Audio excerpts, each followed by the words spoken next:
or more on the GMAT. So I just want to make sure that everyone can hear me properly. So you should have a chat box on the right-hand side of your screen. So please go ahead to use it.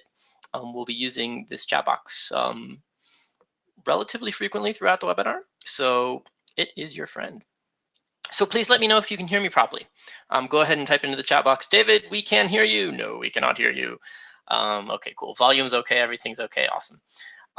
So we're still gonna wait a few more minutes before we begin, so that if there are any latecomers, then they can join in. We're gonna take another 2 to 3 minutes. I try to make my webinars as interactive as possible, and there are quite a few of you with us today. So what I'd like to do is I'd like to start off by asking you a few questions. So first of all, I'd like to know how many of you are first-time GMAT test takers, as opposed to how many of you have taken the GMAT before. So please go ahead, type in the chat if you're a first-timer, if you've taken the GMAT before. I see so far there are a lot of first-timers. Okay, that is great. That is great. Are there any retakers with us today? A few retakers. There's one so far. There's a few more. Okay, cool. Great, great. I can see all the excitement up in the air. Yes, I'm a first-timer too. Woo! All right, cool. Very, very cool. So again, we're going to wait another minute or two, so any latecomers can come in and join. We have quite a few retakers, quite a few first-timers. For the first-timers amongst you, when are you planning on taking the exam? Do you have a date yet? Are you aiming for round 1? Are you maybe aiming for next year? What are you aiming for?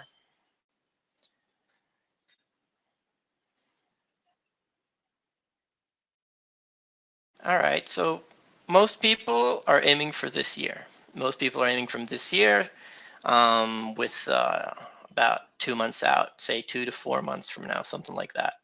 That is the majority of you. Some people a few more, some people up to 6 months out. Cool, cool.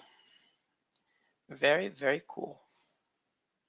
All right, is there anything specific you would like for me to focus on today? For those of you who are retakers, who have some sort of preconception, who have maybe started studying.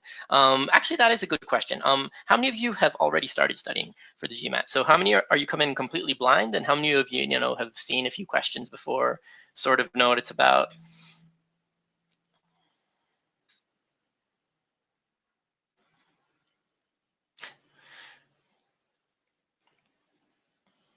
Okay, okay. And please do take the time also to read all your friends and colleagues' answers in chat. Again, this webinar is going to be mostly me explaining the winning strategy as we believe it should be carried out. But you also have a bunch of friends there who may have different ideas or questions and so on and so forth. I will stop occasionally to try and answer the questions in chat, but as you can see, there are far too many people for me to answer everyone's questions. So I will do my best, but if I don't see your specific question, then that's just what it is. Okay, cool, cool. So most of you are first timers. Most of you are just starting to study. There are a few of you who have taken the exam already. There are a few of you who have been studying for a while but are taking the first time. What we're going to do at the start of this webinar, and we are officially starting now, so if anyone joins in a bit later, then they'll just have to catch up from the middle. What we're going to do is we're going to start off this webinar by me explaining a little bit about what the GMAT is, what your general approach to the GMAT should be, excuse me, and I'm going to showcase our platform as we go through this. It's just going to be a brief intro, and afterwards, we're going to go deep into the details of what your winning strategy should be. So again, good evening or good afternoon or good morning to you, wherever you may be in the world. My name is David. I'm a senior tutor at examPAL. For those of you here, I think the vast majority, maybe all of you, are part of our bootcamp.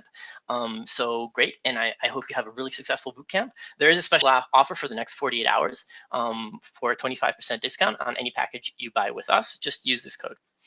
Cool. So GMAT studies, unfortunately, sometimes look like this. And speaking as someone who has been a teacher in the test prep industry for quite a while, in our industry, our company was founded basically by a bunch of teachers like myself who had the experience that trying to teach people for the GMAT is trying to do something like this. This is what the classroom experience looks like. And the reason that it looks like this, and the reason that we believe that standard one-size-fits-all courses aren't worth the money is threefold. First of all, it is very, very frustrating. There are many different ways to solve each question, and I'll give a specific example of this in a minute. And when studying for the GMAT, well, the one thing that you have to realize is that you're not just learning lots and lots and lots of material. Much more importantly than learning the basic vocabulary and the rules and the algebra and so on and so forth, you need to be learning the techniques. You need to be learning the strategies, and you need to be learning which of these strategies work best for you. And I'm going to give a small example of this in a few minutes, so I'm not going to talk too much about this now. The second reason that many people find preparation for the GMAT very, very exhausting and time consuming is that the courses don't actually teach you properly. So not only do you not need to learn just the material, not only do you need to focus on the strategy and on the personalization, but you need to be aware of the fact that the hardest part of the GMAT isn't actually solving the questions. I guarantee that every single one of you, if you were given 5 to 10 minutes to solve any given question on the exam, assuming you'd studied all the material beforehand, you could do it. But you don't. You have approximately 2 minutes on average per question. And we have a completely different webinar which talks about time management. That's not this webinar, it's a different one. But the biggest problem, the hardest thing that you'll have to face on your GMAT journey is timing. And this is something that you just never get if all you're doing is studying with the book. So some of you mentioned that you're using the OG to study. So the OG is great for supplementary. I just want to pause for a moment because there are already questions in chat. So there are a lot of people here today. As far as I can tell, there's about 70 people. I'll pause along the way. I think I'll pause twice or 3 times to sort of collect questions from people in chat and answer them. But I will not have the capability to answer along the way besides that. And there is a small Q&A section at the end. All right, so apologies. For the person who can't hear anything, then please check your audio equipment. Everyone else was saying that they can hear properly. Okay, so your biggest enemy in the GMAT exam is time. How can you solve the questions quickly enough so that you complete everything? And this is something that you will never, ever get from a book. You can get it from a private tutor if that's your thing, but you usually need some sort of structured course. And because it's a personalization issue, then sort of the classroom type courses that have been rampant and been the go-to for everyone for the past, say, 20 to 30 years aren't that great. Because myself speaking as a teacher, I just can't be personal if I have 30 people sitting in front of me. All right. So this is the heart of how you should go about studying for the GMAT. It's one, you should figure out of the given strategies to solve a given question, which one works best for you? And 2, how can you utilize these questions? How can you utilize these strategies quickly? That's what this webinar is going to focus on, these 2 things. All right. At examPAL, we do most of the heavy lifting for you. So we have AI behind the scenes, which studies the effectiveness of all possible methods. It studies you, and then it adapts the specific method to you. Again, you can do this by yourself or with a friend if you don't want to use our platform. We've built our platform to do most of the work for you. And this is the summary of what I've been saying so far. So mastering the GMAT is not just about rote learning. It's about cognitive flexibility. It's about building the toolbox, which lets you solve questions quickly. All right, so that's enough talk. And what I want to do is I want to share a specific question for you with you. And I think, unfortunately, I am missing one slide. So we're just going to go straight to this. So what you see on the screen right now is a question. Let me read it out loud. For every positive x and y, 3x plus 2y divided by x plus y is between A, 0 and 1, 1 and 1.5, 1.5 and 2, 2 and 3, 3 and 4. All right, now you have an answer on the right-hand side of your screen. I'd like you to look at that answer, if you will. It's sort of a very, very complicated, it's a very, very technical answer, which I assume most of you find very, very unintuitive. You have to do all sorts of simplification and so on and so forth. Eventually, you get to a fraction plus 2. I'd like you to take a moment to look at the question and to see if you can find a simpler answer to the same question. What other methods could you use to answer the given question? And would these methods be easier for you to understand than the answer that is on the screen right now? All right, so take a minute to do that. Take a minute to look at the question and to see if you can think of a different way, a faster way, a different strategy with which to answer the given question.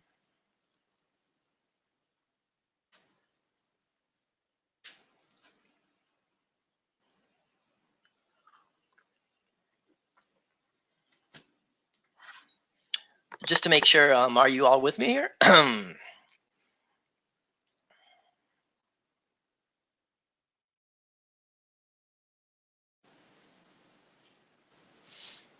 Cool, cool. The answer is D. For the people saying that the answer is D, you are correct. The answer is D. And the answer on the screen right now is one way to prove that the answer is D. I'm interested if you have a different methodology than what is on the score, what is on the screen right now. That's great. The person who's saying that they're bad at quant, that's great. So today we're going to talk about how to deal with things that you're really, really bad at. All right, great. So we have a few answers. And again, take the time to look at chat. Look at what your friends are saying. There are also many, many forums that you can use to study for the GMAT afterwards. There are many, many possible ways. There are many, many approaches to solve each given question. So quite a few people are saying assume, all right? We have quite a few people trying numbers, trying X and Y equal 1 and 1. Some people are saying that we should try a few different numbers. Eliminating answers, that's certainly up there. What else? When you're looking at this question, can you think of a different way to solve it? So far, we have one sort of, let's call it algebraic equation manipulation type of approach on the board. We have people in chat suggesting a substitution type approach. Can you think of another approach with which to solve this question?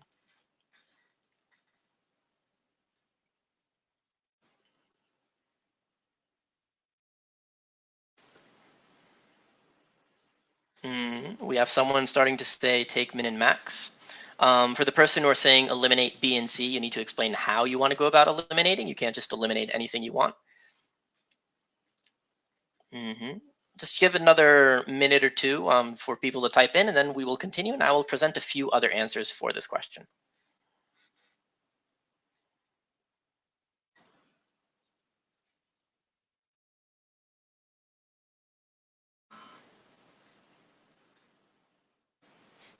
All right. All right. Cool. I see people are getting excited. All right, so we're going to continue onwards. All right, so the first solution that we've shown today as I've said, a very, very algebraic solution. It involves simplifying the numerator so that it is a multiple of it, and then you get a fraction plus 2. Very technical. If you're very, very good with just the technical stuff, then maybe this is the fastest method for you. If you're not, then the most common way, the fastest way for most people to solve this question is what the vast majority of you have been writing in chat. It's to just pick simple numbers. And the reasoning behind this type of methodology is that you don't actually need to understand why the right answer is right.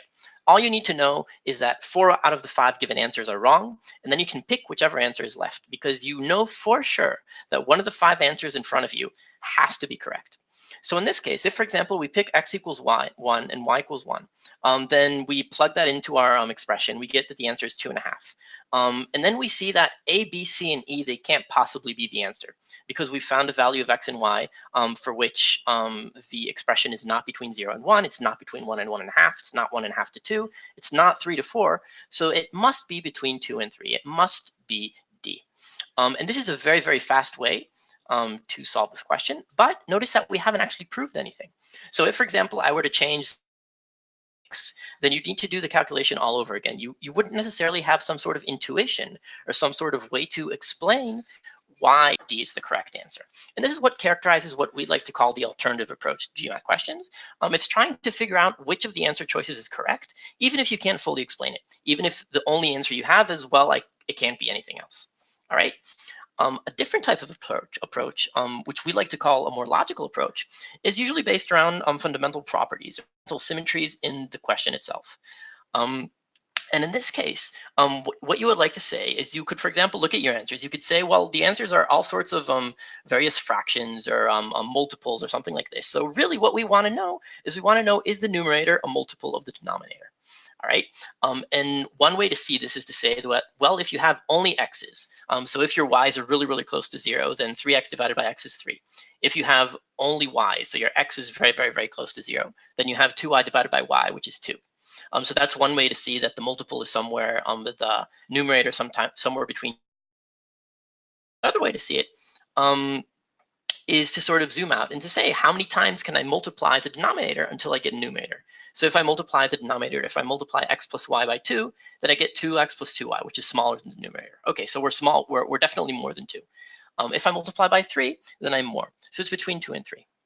All right, so that's another way to solve this question. And again, I'm not saying which way is better. I'm not saying which way is worse. All right, one of the main threads that will hold throughout this entire webinar is that there is no right or wrong way to solve the any given GMAT question.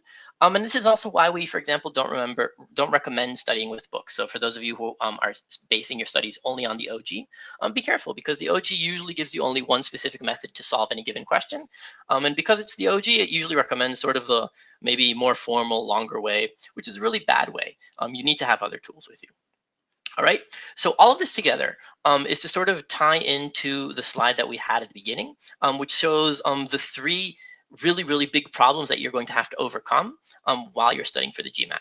All right, so it's frustrating because there can be many different ways to solve a question, and so as you go through it, you need to focus in on what works for you. B, you need to figure out which methods also work quickly. And C, that means that just rote practicing of lots of questions is the wrong way to go. All right, cool. So let's move on. So how should you go about doing all of this? How do we recommend that you do all of this? One is to make sure that you maintain your interest. So there are two main ways to maintain interest. One of them is not to study for too short or too long of a time. So if you try to cram everything into a month, in my experience, you'll just get burned out. You don't want to do it. On the other hand, if you plan on taking 4 to 5 months to study for the whole GMAT, then honestly, that's usually a very bad idea as well, unless you're a non-native speaker and you did periods short and sweet as much as possible. So it needs to be long enough so you have time to study, but it needs to be short enough so you don't start forgetting things, you don't start burning out. We usually recommend 1.5 months to 2 months at about 15 hours a week. And I'm assuming in the bootcamp you're going to have sort of another webinar about time management and the study plan and so on. So I won't get too deeply into that today. All right, so make sure that you can make your lessons as interactive as possible. Other than timing, this can also be by, for example, we do it with interactive videos. You can also do it by studying with a friend, using mnemonics, making games, whatever you like, but keep yourself interested. Number two is you must have some sort of feedback throughout the process. So again, you're not just solving blindly thousands and thousands of questions. You're taking a chunk of say 5 to 10 questions, you're solving them, and you're pausing. You're asking yourself, what did I do wrong? What did I do right? What can I do to make sure I don't make the same mistake again and again and again? And in our system, we sort of do this for you. We do the hard work for you by sort of asking you after each question. Then we do all the statistics and we make a recommendation. Even if you don't want to use our AI-based algorithm, you should still do the process. You should still make sure that you always take the time to feedback yourself and to debug your own performance. After that, you can, of course, choose a specific approach or solution or guessing strategy or whatever that works best for you. This is what we call the optimization phase. Again, we try to do most of the heavy lifting for you. Even if you don't use us, you should go through this phase. Finally, if you do use our system, then there's a bunch of statistics. We have a bunch of awards. We have a bunch of recommendations. And I really do hope that you make the most of your free trial while you're on the bootcamp. I just want to add one more thing about our specific program, which is the success guarantee. So for those of you who are retakers, then we do offer a 70-point guarantee. 70 points, I'll repeat that. So if you send us your official GMAT score from the last time you took it, then we guarantee under certain conditions that you will improve by at least 70 points. Again, check out the conditions for full information about that or ask customer support. Cool. So all of that was sort of an introduction to how you should approach studying the GMAT in general. What is the GMAT? What tools will you need in order to succeed on the GMAT? And how we recommend you structure your study process. We're now going to go a little bit more in depth into what cognitive flexibility is. So give examples for different types of tools that you can use, that you can build up. I'll show that this is not just for quant, it's also for verbal. How you can rapidly improve, especially for the retakers. But even those taking the first time, sometimes you reach what you feel is like a glass ceiling. So you've studied and studied and studied, and you're stuck at the 600, you're stuck at the 650, you're stuck at the 700. How do you break through that barrier? What do you need to do to break through that barrier? All right, so this is going to be the majority of the talk.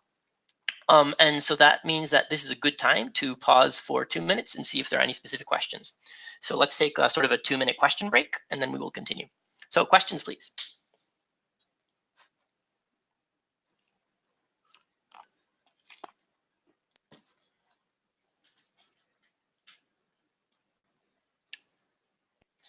What is the ideal time to study for the GMAT? So we recommend between 6 to 8 weeks at approximately 15 hours a week.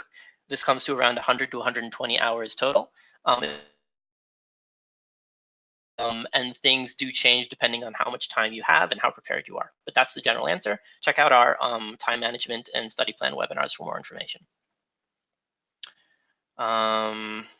Let's leave very, very specific questions to the end for, I don't know how to pronounce this name. I apologize, Himanul Josh, something like that. So very, very specific personal questions, let's leave them to the end and stick with general questions for now. How to improve reading comprehension. Oh, that is a big topic. Part of it is mainly it's practicing. Honestly, that's the fastest. That's the only short answer that I have. You need to practice reading, and you need to practice actively reading. So you're not just, again, in the same way that you're not just practicing blindly questions on the GMAT, you need to make sure that when you're practicing reading comprehension, you pause to think. Why is the author arguing a certain thing? What supporting data have they given so far? It can be really tedious and time-consuming at the start, but it's a skill. It's a skill. What makes us better than Nagush? I'll address these types of questions later. For now, content-oriented questions. How do you be critical reasoning? We'll talk about that later. Should I take a mock test before starting? And I think this will be the last question for now. Should I take a mock test before studying? So our general answer for that is no. And the reason being that if you take a mock before you do any sort of studying at all, then all you're going to see is that you're not good enough. You don't know the material. If you are debating whether you need, say, a 1-month study plan or a 4-month study plan or a 2-month study plan, then yes, you can take a mock and you can see more or less where you're at. Certainly, if you're a retaker, you should be comfortable taking a mock. But in general, a mock is much less about assessing what your current score ability is, and it's much more about understanding how you can improve. And about having a general rehearsal of all the things that need to come together for your GMAT to go well. And I'll talk a little bit more about this later on. So for now, I will continue. Again, if I can't answer your question now, I do apologize, but please ask your friends in chat. Maybe you can help each other out. And I will have another, as I said, one break in the middle for questions and a Q&A session at the end. Cool. So we're going to move on. So what is cognitive flexibility? How do you build up this toolbox of all the different tools that you need in order to solve a GMAT question quickly and correctly? And that is what I said. And the method that we recommend doing this is the PAlgorithm. And this is the precise, alternative, and logical approaches that we saw above. And this usually boils down into these 3 things. It's a little bit different for verbal. I'll talk about verbal a little bit more later on. But in quant, it is basically about the precise method is sort of what you saw above. It's arriving at an exact answer using various methods of algebraic manipulation. It's basically a plug and chug type of approach. You look at all of the equations that you need, you put them nice and neat together in like a little grid or a little line or whatever, you solve them formally, you do all the math, you make sure you don't have any minus or plus mistakes or whatever, you get to the right answer, everyone is happy, you mark your answer. And we're going to see why this type of specific approach is a little bit problematic. And the hint is obviously that it can just take a long, long time. It can involve a lot of equations and calculations that you really, really don't want to have to do. All right. The second type of general approach to solve a GMAT question is what we call the alternative approach. And as we saw above, this is an approach that gets you to the right answer, even if you don't understand why that answer is exactly correct. So if someone were to ask you for a formal reasoning for the question that we saw above, why is it D? Why is it between 2 and 3? You'd say, well, I don't know. I just tried x equals y equals 1, and I saw that nothing else works, so I'm going to go with D. And that's cool. For the GMAT, that is perfect. And again, this is why, for example, sources such as the OG are not very good for studying because they usually don't have these types of approaches. They usually have the full explanation. And for the vast majority of people, you just won't be able to solve all of the questions properly in time. So you're going to need to find some kind of shortcut. All right. The third type of approach, the third type of category that we divide solution methodologies into is what we call logical. And as we saw above, this is a little bit of a zoom out. This is an abstract approach to solving the question. So this, for example, talks about ratios. It talks about in geometry symmetries. It can talk about number properties, divisibility. So for example, something like a product of odd numbers is always odd, something like that. That would be a logical property. So you don't actually have to put something into an equation in order to solve it. And you're not guessing. You actually know the solution, but your answer is logical. And this occurs very, very often, for example, in critical reasoning, where you're not going to do all of the, let's call it logical grammar of writing if A, then B, and then negating it and doing all sorts of weird logical processes. You're going to think about the question for a little bit. Then you're going to look at the most likely answer. You're going to look for it. And I'll show an example of this in a while. All right. So I'm going to show a few examples of questions. Of course, again, you need to choose your question based both on your own personal strengths and weaknesses, and also based on the characteristics of the question, which is something that you need to learn over time. All right, so I would like to get into a few examples. So the first question for the day is, at least at first glance, a relatively straightforward question. We're going to look at first at a quant question. Of the 900 guests that attended, 150 men left the wedding. The woman would be what percentage of the remaining guests? And I think because there are a lot of you here today, and there look to be a lot of questions, I'm not going to pause like I usually do here to ask you, but do take the time to think, and I'm just going to continue in and go into the answer. So the naive way to solve this question, which is maybe like the high school, the precise method that most of you find most intuitive, is to just sort of calculate it. All right, so let's see. So if we have 36% of the 900 people were women, that means that we need to calculate 36 divided by 100 times 900. We sort of cancel out the 900 with 100, 36 times 9, which isn't terribly fun, but we can simplify it. And this is, for example, a precise trick that if you're a precise type of person will be very natural to you. If you're not, then it is either something that you need to learn or you need to understand that this is the wrong way for you to go. So anyways, you simplify to 36 times 10 minus 1. This is 360 minus 36. And you get that there are 324 women at the wedding. All right, that's great. And now we need to move on to the next part of the question. So if 450 men left the wedding, the woman would be what percentage of the remaining guests? So, okay, so 450 men left. So there are 900 minus 450, meaning 450 guests remaining. And therefore, now we have to do the horrible math of 324 divided by 450. And this is the problem with precise methodologies, because it's taking a question, and I'm going to show a different solution for this question shortly, which is much, much faster. And it's bogging it down in all of these horrible types of math problems. And again, if you're a precise type of person, if you like this sort of math, if you're very, very good at this sort of math, then there's no worries. You can just go and blaze through this and not even bother stopping to think. That is a great way to approach questions if you're a very, very calculation-oriented person.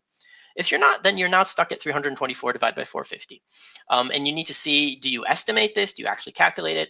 We're going to show a full calculation. So in this case, if you stare at this long enough, if you sum the digits, for example, you see that 3 plus 2 plus 4 equals 9, and therefore it's divisible by 3. 450 is also divisible by 3. You can write this as 3 times 108 divided by 3 times 150. There are no calculators, remember, so this is 336 divided by 50 after you divide by 3 again, which is 72 divided by 100, which is 72%, and we have gotten to the right answer, which is answer choice D.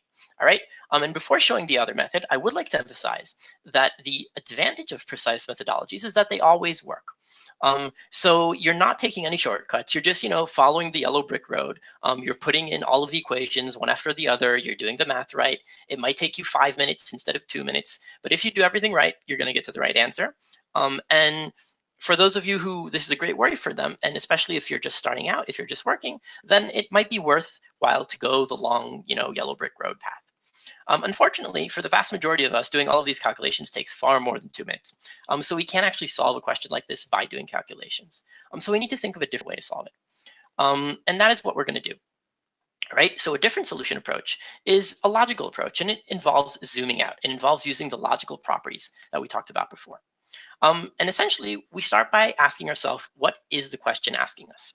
So the question asking us is what is the percentage of the remaining guests are women. So percentage is the part over the whole. So really what we need to know is we need to know how many women are there out of all of the guests at the party. This is what we need to calculate, right? Okay, so we started off with 900 guests, and then 450 men left. So none of the women left, right? So we have the exact same number of women at the party because none of the women left, but we have half of the guests, right? Because we had 900 guests, then 450 of them left. So now we have half of the guests. And what this means is that we have twice the percentage. So if we started out at 36% of women, we finished off at 72%. And this is the exact same thing that we got with a very, very, very long calculation-oriented approach above. And yes, it does require a deeper understanding of the material. It does require sort of looking at the problem and seeing that 450 men is half of 900 guests and sort of bridging all of these little pieces of information together. So this is a more sophisticated type of approach. But as I am hopefully sure that you will all agree, it is a much, much faster approach. And Even more specifically, this is a question on our website. So those of you who do take our course will see it in the course of your studies most likely. And if we analyze the time that it takes people to solve this question using these two specific types of approaches, then I can tell you, not guess, I can tell you because I can look at the data that it takes far less time to use the second approach. It takes 40 seconds less. It takes something like a third less time, which is a lot. All right, this is a lot of extra time. And just to sort of go back up to the actual solution, then what did it rely on? It relied on starting off by looking at the question, not starting off by jumping straight into the calculation, which is what you should do if you're just approaching to and learning the material. It starts by taking a step back, asking yourself, what is the question? What is my data? How do I connect the two together? Is there a way to do so that doesn't involve lots and lots of calculations? Do I know how to do this? You understand all the things that I'm asking myself now, all of the questions that I'm asking. This is part of the feedback process. Remember, we talked right at the beginning of the lecture. We said how when you're studying for the GMAT, you must have an internal feedback process. And what I'm doing now, this is it. It's pausing after, say, you've taken a chunk of 5 to 10 questions, and it's asking yourself, could I have approached this question in a different way? Is there a shorter way? Is there a more logical approach? Could I have eliminated answers? Or is the question simple enough that it's better not to even think about it and just jump straight into the calculations? All right. So this is the cognitive flexibility that you need to develop when studying for the GMAT. And you must have this if you want to get up into the 700 level of the GMAT. You must have the ability to do the self-reflection. Cool. Question number 2, another quant question. After that, we'll go into a verbal question. And again, I'm going to go into the calculation for this one. So the question goes like this. 2 printers run simultaneously. An inkjet printer that prints at a uniform rate of 80 pages every 15 minutes, and a laser printer that prints 100 pages every 10 minutes.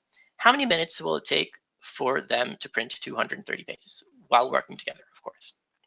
So one way to go about this is similar to before, the precise method. So most of us, when we learn this type of material, we're taught that if we have, say, a rate of 80 pages for 15 minutes, then we calculate 80 divided by 15 to see how many pages per minute that is. And we calculate 100 divided by 10 to see how many pages per minute that is. Then we add them together and we sort of work back through. Once again, that is a horribly complicated way to do that. That's not how you want to solve this question. There's another faster way, but before I show the faster way, I want to show what you can do if you just don't know. If you're looking at a question like this and you say, you know what, I don't know. I have a blackout. It's the first time I'm seeing a question like this. I'm not sure how to solve it. What do I do? The answer is, in this case, for example, you can go to the answers because you know for sure that one of the 5 given answers has to be right. So if worst comes to worst, all you have to do is you need to go through A, B, C, D, and E, see which of them works. Only one of them can possibly work. Once you found an answer that works, you can mark it and you can move on. And this is what makes this an alternative approach. Because what we're going to do now is we're going to go through the answers and we're going to see which of them works. Once we find an answer that works, we're going to say, okay, that must be the right answer. And we're going to move on. And we won't know why it's the right answer. We just know that it's right. So let's say that it took 10 minutes to print 230 pages. So in those 10 minutes, printer number 1, well, it didn't have 15 minutes. It had only 10 minutes. So that's 2/3, right? 10 divided by 15 is 2/3. So 2/3 times 80 is somewhere around 50 to 60 pages. So that's about how much printer 1 managed to print in 10 minutes. All right. Printer 2, well, 10 minutes is great. So 10 minutes, it printed exactly 100 pages. So together, the 2 printers in 10 minutes printed somewhere around the 150, 160 pages. So that's definitely not enough. All right. And in this specific stage, we're not even trying to calculate exactly. We just sort of want to eliminate things that are definitely wrong. So we need more than 160, right? We need to increase it to 230. So we don't want to like double it, for example. So 18 is probably going to be too much. The answer is probably going to be B. Because everything more is probably going to be too much. So even right now, having just tried one answer, we have a good suspicion that the answer is B, even though we haven't actually tested yet. So let's see. So let's look now at answer choice B. So if it took 15 minutes, then what would happen in 15 minutes? Well, so printer 1 is easy. Printer 1 just prints the 80 pages in 15 minutes. That's what we know. That's what the question says. And printer 2, how much does it do? Well, 15 minutes is 1.5 times 10 minutes. So it prints up 1.5 times 100 pages. That's 150 pages. And adding them together, we get 230 pages total. All right. So again, to recap, we sort of looked at this question. We took 10 seconds to think to ourselves and to say, we don't want to do the math. We don't know how to do the math. We're not sure what to do about this. Instead of trying to sort of bang our head up against the wall, we went and we got help from a friend. And in this case, the friend is our answers. Our answers are our friends. And we just asked every single one of the answer, is it you?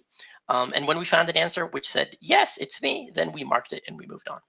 All right. And sort of the thing to notice here, the faster way to solve this question, which again is a type of logical approach, is instead of going to a common denominator of 80 divided by 15 of how many pages in 1 minute, you can just look for a time frame that it's easy to calculate in.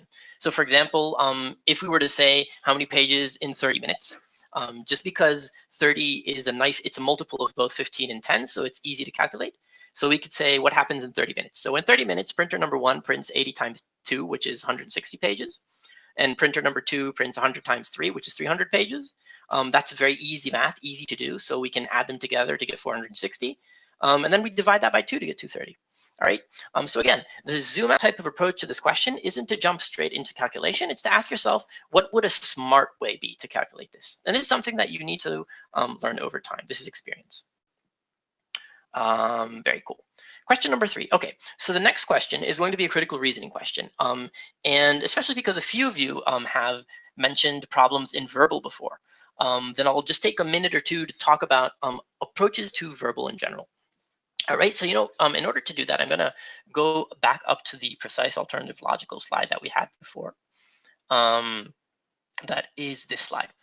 And so this is actually very, very similar to what these 3 approaches mean in verbal. So in quant, what you try to do when you're using a precise type of approach is you're sort of plugging and chugging. You're sort of putting all of the equations in a line, and you're going through all of the math, and you're doing it, and you're hoping you don't make a mistake, and you get to the right answer. All right, what would the equivalent of this be in verbal? In verbal, it's about using the rules of grammar, for example, in sentence correction. So it's, for those of you who have started studying, it's when you can use that. It's how you can use the pronouns. It's how analogies, it's how the parallelism should work. All these sorts of very, very precise grammatical rules that let you go through and eliminate and know specifically which answer to look for and which not to look for. So again, this is a sort of rule-based methodology. It's saying, I know exactly how to solve a question, I'm going to do it. In critical reasoning, this sort of approach is often about making the logical diagram. So we're going to look at a question soon. And maybe not in this question, but in other critical reasoning questions, you're going to be able to break down the logic of the argument. You're going to say, for example, have an argument that says something like, studying for the GMAT takes a lot of time. I don't have a lot of time, so or let's be positive. I have a lot of time, so I'm going to get a very high score. And then the critical reasoning question is going to ask you to strengthen that or to weaken that, for example. And then so the precise approach would be taking that and breaking it into its logical bits and saying what exactly is the connection that could strengthen this or could weaken this. And only then you would go to the answers when you already know what to look for. All right. The alternative approach in verbal is very, very similar to what it was in quant. So it's basically, I don't know exactly how to solve a question, or I don't feel like thinking about it. I don't, for example, feel like going to through the entire reading comprehension passage, which is really long and I don't quite understand anyways, and seeing what the title could be, or I don't remember what the specific detail that they're asking me is about. I just don't know. And so I won't even bother trying to think about all of this in advance. Instead, what I'll do is I'll go to the answers and I'll see which of the answers I can definitely knock out as out of scope or wrong or something like that. And then if I find something that's left, and often it'll be the last 2, then I can put more thought into them. Then I can really take the time to analyze each of the 2 remaining statements. All right, so it's the same concept. It's the same idea of I'm not entirely sure how to approach a question. And therefore, I'm going to use the answers to help me out. The logical approaches, as before, are usually maybe a little bit more zoomed out. So they're going to talk about the meaning. They're going to talk about argument structure. They're going to talk about all sorts of different things in reading comprehension. And we don't have too much time to go over logical and verbal today, but it's the same general idea. So with all of that intro, I want to go into critical reasoning questions. And I do want to say before going into the question that what many, many students find difficult in critical reasoning is, or in verbal in general, is time. It's that you just don't have enough time to read everything. And you don't have enough time, more precisely, to think about everything. So for example, let's look at the next critical reasoning question. And before going into it, every single one of these answer choices that you're looking at can be deceptive. This specifically isn't a very difficult critical reasoning question. It's actually an official question that we are permitted to use in this webinar. So this is a real GMAT verbal critical reasoning question. And the problem with alternative type approaches in verbal in general, types of approaches where you go over every single one of the answer, is that it's really confusing. And you just try to think about every single one of the answers, you get lost and you lose all of your time, and then you feel rushed, and then you make more mistakes, and things just go downhill from there. So that's not what we want to do. What we want to do in critical reasoning is something closer to the precise or logical approaches I mentioned before, which is to first understand the passage, then try to think about what a likely answer would be, and then go to the answers when you sort of already have an anchor. You know what you're looking for, and then you can easily ignore things that are out of scope. So let's do that for this question. All right, so let's read it. The interview is an essential part of a successful hiring program because with it, job applicants who have personalities that are unsuited to the requirements of the job will be eliminated for consideration. The argument logically depends on which of the following assumptions. So let's break down our argument. So first of all, what we do is we see that the subject, or rather the thing that the argument is talking about, it's saying that interviews are essential. So this is sort of the conclusion of the argument, if you will. And then we have a really important linking verb. We have a because in there, and this tells us that the next part is going to explain to us why the interview is essential. And reading on, why is this interview essential? It's essential because it can help us to eliminate applicants. All right, applicants who have personalities that are unsuited to the requirements of the job will be eliminated from consideration. So really what we've done, what we've started out doing in this critical reasoning question is we've started out by simplifying it. So instead of looking at this huge block of text, which can be hard to understand, we now have the core logic in front of us. And the core logic is that the interview is an essential part because unsuitable applicants will be eliminated. All right, and so now you can pause and you can ask yourself, what does this argument logically depend on? All right, and this is, I think, a good place to pause and see if you have any specific ideas. And try not to look at the answer choices for those of you who have not yet looked at them or haven't thought about them deeply. Just try looking at the argument and writing into chat what you think are assumptions that this argument logically depends on.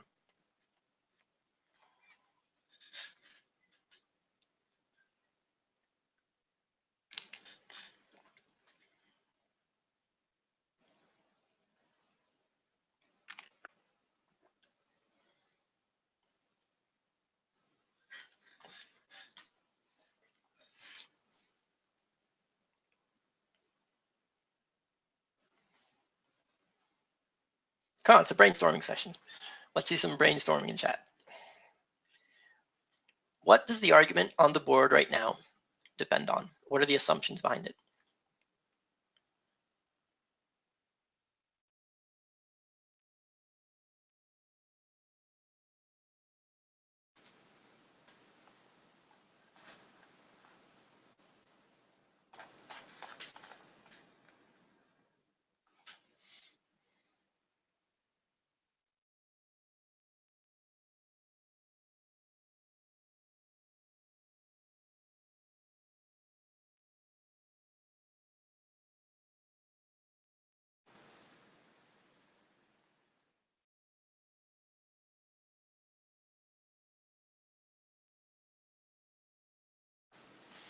All right. All right, so we have a bunch of people answering, and there is not a complete consensus, but a pretty good consensus over C, which is the correct answer. You're right. I'm actually curious, and again, this isn't something that we're going to talk about right now, but like sort of look yourself in the eye and did you get to this answer? Did you get to the specific assumption because you looked at the answers and you used the answers to sort of help you focus you in? Or did you get to it because you thought of things all by yourself? This is fundamentally different. All right, and in this case, the answer is C. And the reason is that the interviews, they're essential because they're assuming that, or rather the interview is essential. This is the argument, right? We want to eliminate unsuitable applicants. Therefore, interviews are essential. All right, so what is the bridge between eliminating unsuitable applicants and the interview is essential? Well, the assumption there, the bridge between the if to the then, is that the interviews can actually do the job, which is to say the interviews can actually eliminate the unsuitable applicants. And that is more or less exactly what C says. Now, notice that when we're looking for a likely answer, when we're sort of guessing what the assumption or the strengthener or the weakener is, we usually won't get to the exact answer in our mind. So I seriously doubt that any one of you, when they thought of the most reasonable assumption, specifically had the sentence, interviewers can accurately identify applicants whose personalities are unsuited to the requirements of the job in mind. All right, you didn't have that in your mind. But what you did have is you did say that it has to be something that links eliminating the applicants to interviews, because these are the two sides of the argument, right? Our premise is that we want unsuitable applicants to be eliminated, and we say that the interviews are essential to this process, right? And why are the interviews essential? Because they can do that. That is the direct link. And again, this isn't a very difficult question, but it is a little bit convoluted. And so anyways, once we know that the thing that we need to link is the interviewers or the interview itself to finding and eliminating the unsuitable applicants, then we know what to look for. So for example, we can eliminate A right off the bat because it's definitely not linking those two things. Looking at B, excuse me, we can also reasonably suspect that it is the wrong answer just because it doesn't actually talk about the unsuitable applicants, which is a very, very important part of our argument. C, we can look at, we say, okay, C talks about interviewers, it talks about identifying applicants. It sounds like it's a good idea. Is my voice not clear to everyone, or is it just one person? No, I think it's cool. Clear. So anyways, so B, again, B doesn't link the two important parts of the argument. C does link the two important parts of the argument. Looking at D again, and D was the other option that people chose. So D also links interviews to job applicants. And we're not going to go into exactly why D is wrong right now, because I would like to move on and get to the Q&A at the end. So D is, if you made a mistake, then D is a good mistake to make, because it shows that you were looking at the right logical links. Even if you didn't know exactly how to analyze it, you were doing the right thing. And E, again, it looks like it's not in the right direction. It doesn't link the things that we want it to link. All right. So these types of approaches are what is going to save you a lot of time in critical reasoning and in reading comprehension. It's sort of forming an idea in your mind of what you're looking for, and only then going to the answer choices and looking for it. Cool. So those were 3 example questions that showcased the PAlgorithm, the precise alternative and logical method. Again, on our platform, we says, on our platform, we do most of the heavy lifting for you. So we put a bunch of AI and statistics and so on and so forth behind the scenes to sort of learn what the best approach is, to learn what your preferred method is, and to try to put the two together. Even if you choose to study by yourself, then you must make sure to focus in on this cognitive flexibility.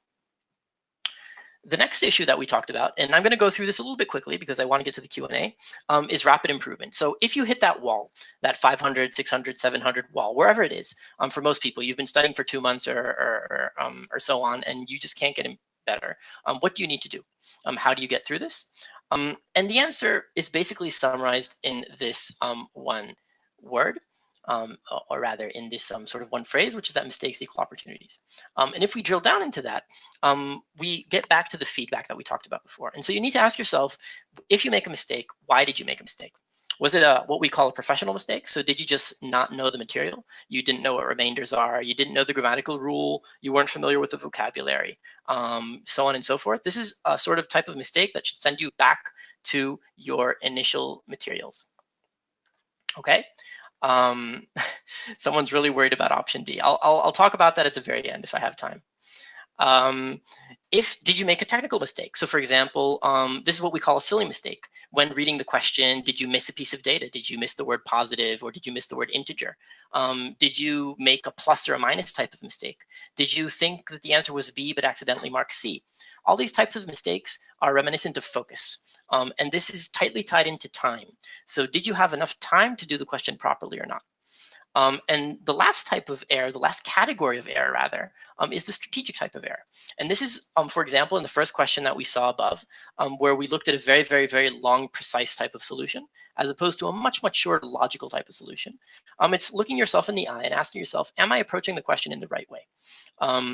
Could there maybe be a better way to do it? All right. And this is the thing you need to sort of shake up and test for yourself if you want to break that glass ceiling.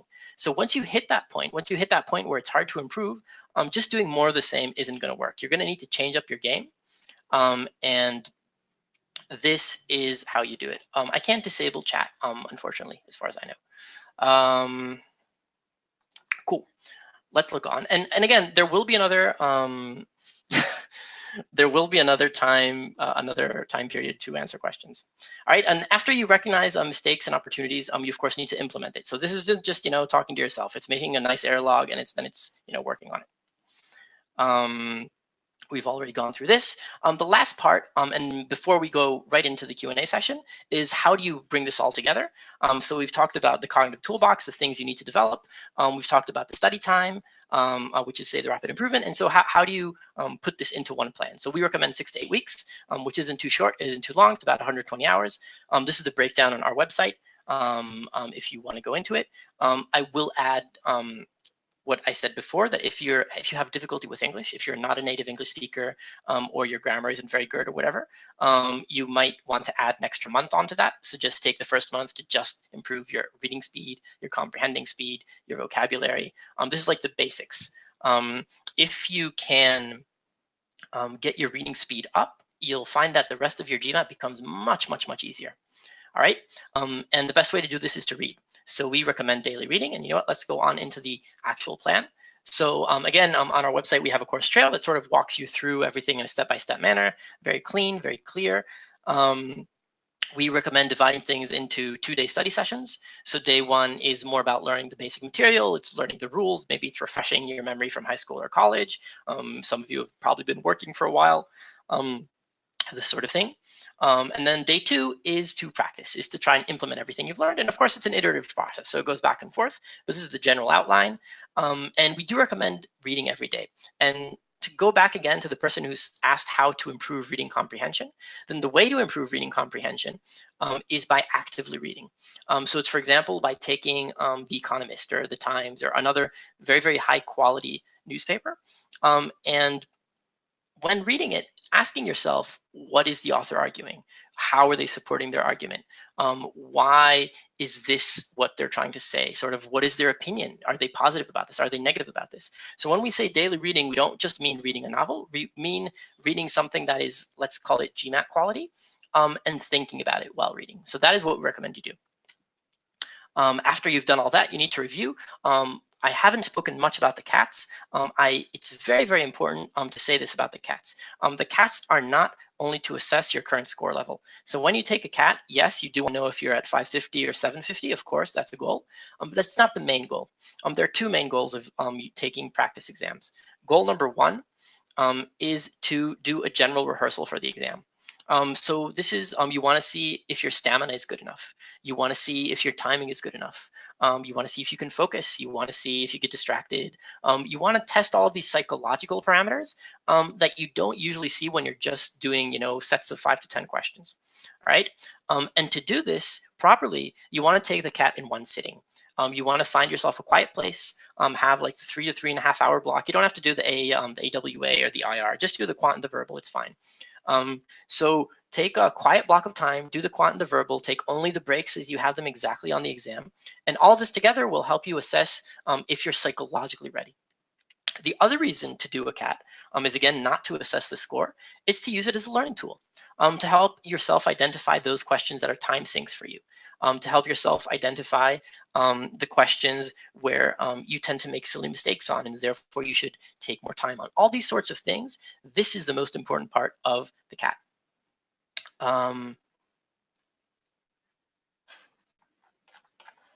One second. The second thing that's really, really important in the review phase, well, we've mentioned the error log. We've mentioned all this, and I do want to get into the FAQ, so let's just see if there's anything really important.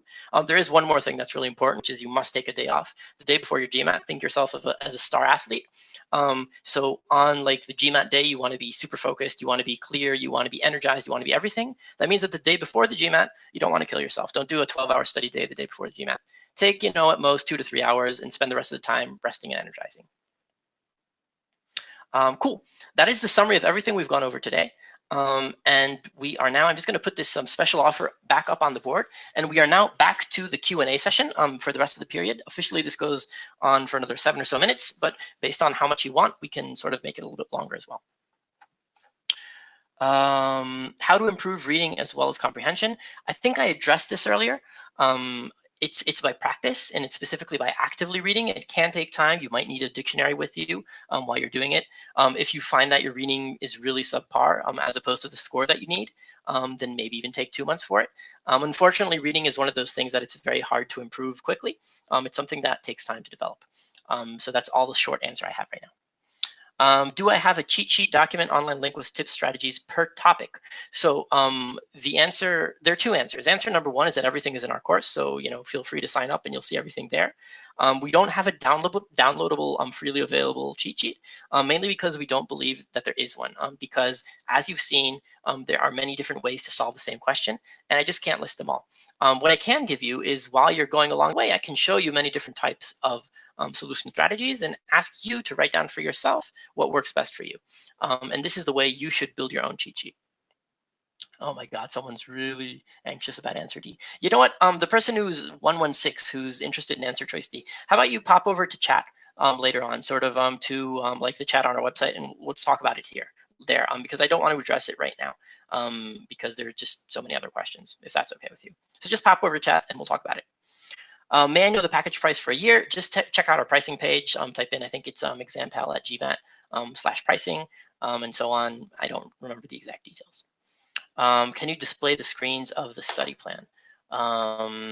So this is our study plan. I hope this is what you're referring to. Again, we break this down into 2-day snippets, and then there's the much more important part of review. Let's see, next. I've been studying for a month, gave a GMAT prep, a mock, and I scored a 620. I needed to give it by July end, so you have about a month and a half or so. A study plan to cross 710. So a study plan to go from 620 to 710 can be challenging, or can be very challenging, depending on why you're at the 620. And this goes into this slide right here. So you really need to be in control of this. Why are you making mistakes? Do you not know the material? Are you thinking too slowly? Are you making silly mistakes? Are you approaching it with the wrong strategy? You need to be super focused in order to address those things that are keeping you back. I will say that often, if you're at the 620 and you need to go to 710, it's worth your time to start from the beginning, because there's probably some fundamentals that you aren't in control of yet, and you'll really need to go over them. Next question. I scored 580 without any prep, and I have 2 months. Can you suggest a study plan? Just go through the course, do everything. If you want more specific advice, then please contact us on chat with all of your details, and we, myself or another tutor or customer support, will be happy to help you. But basically, it's just sit and study properly. You'll be fine. Is this plan, I don't know what LY means, on LY for verbal, 120 hours. Oh, I see. The 120 hours is also including, it's not only for verbal, it's both quant and verbal. But if you have difficulty with English, if you're not a native English speaker, you might need more. So prep your time based on where you are and where you need to get to. Ideal number of mocks that should be taken. It's not the ideal number of mocks that should be taken. It's more precisely, can you do the mocks properly? So let's go back to the CAT analysis screen. Was it this one? No, it was the next one. You need to use your CAT as a learning tool. So if you're taking a CAT here, it says every other day. I usually recommend less. I usually recommend 2 CATs a week, at most 3 CATs a week. If you can only do a CAT once a week and properly analyze it once a week, then that's what you need to do. I would usually recommend at least 2 to 3 CATs before the exam, but only do a CAT if you can properly analyze it. That is the answer to that question. Should we use this examPAL program after the OG? Definitely not. Or can it replace the OG content? Yes. You need to use us first to sort of broaden your mind, to sort of build up your cognitive toolbox. If you feel that you don't have enough practice, we think there's plenty of practice, but some students want more, then I will only mention that all of the OG questions are freely available online, so you can always just look at them there. But we definitely do not recommend studying only from the OG, because that just not is just not versatile enough. Of the 8-week prep time, How long would you recommend reviewing the basic material? So this depends on how, let's call it solid you are with the basic material. If it's been a long time and you need to refresh your memory, then I think the plan that was up here was 50 days. So the majority of the 2-month time is basically following the trail, which includes going over the basic material and practicing. Remember, because it's 1 day of basic and another day of practice material. So that is how you should do it. If you're very, very good with the material, then you can take much less time. If you feel like you're breezing through everything, then breeze through it. But it's really about a combination of learning the material and practicing the skills. It's not just learning the material.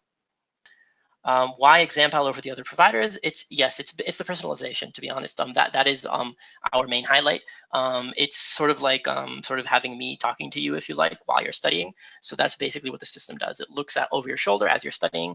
It analyzes your performance. It analyzes everyone else's performance, and it fits the best possible solution method to you. That is our unique capacity. Are there other approaches rather than the 3 approaches PAL? So it's important to say that the PAL, they're just broad categories. So inside, for example, the alternative method, you have, we saw 2 different approaches already, right? We saw one approach of trying variables, sort of testing x equals y equals 1. And we saw another approach of looking to the answer choices and trying all the answer choices until you find one that work. So these are just general categories. And the general categories are either solve the question directly with equations, this is precise, or try hacking the question, Sherlock Holmesing the answer, if you will. This is the alternative. And logical is usually a bit of a mix between the 2. It relies more on fundamental understanding and logic than anything else. So this is the fundamental difference. It's not a specific tool. It's more a category. Excuse me. Will the course have video lectures? Yes, of course. The intro and lesson are video lectures, and the practice is just practice. Will there be a session on properly analyzing the mock? You are free to ask us about that on chat. Do you provide GMAT mock practice tests? We offer the 6 official tests, so the ones that you can get on gmat.com. These are the best official practice exams out there. Can I get 602 months? Dude, or lady, I don't know who you are. It really depends on where you're at, how much time you have. I can't answer that sort of question without any other information. Please contact us on chat if you want more detailed info. Should I take a mock before starting preparation? I answer this. Our answer is no, because all you'll see is that you're not ready. How is your course different from eGMAT? We answered this already. When is a time management webinar? If it's part of the boot camp, then it should be in your boot camp sort of itinerary. If it's not, then you can look on YouTube for previous webinars. Let's see. Are there more upcoming boot camps this year? I have no idea. Ask customer support. Are there any further questions? I think I can take 1 or 2 more, and then we will officially close this webinar. Thank you all very much for being here today. Do we provide other free webinars for specific sections? Yes, every once in a while. Please be in touch. Also check out our YouTube channel and ask customer support. Any more questions? First timers, retakers, anything at all?